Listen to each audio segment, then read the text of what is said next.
శివ పార్వతులేమో ఈ దంపతులనిపించాలి, ప్రతి సంసారంలోనూ మా కథలే వినిపించాలి.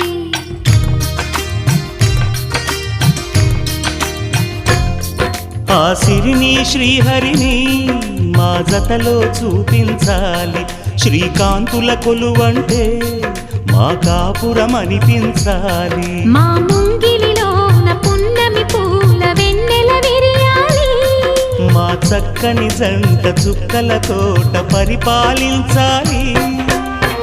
కలలో ఇలలో ఏ కన్నెకి ఇలాంటి పతి రాడనిపించే వరుణ్ణే వరముగా ఇవ్వండి, కని విని ఎరుగని వేడుకతో వివాహం జరిపించాలి.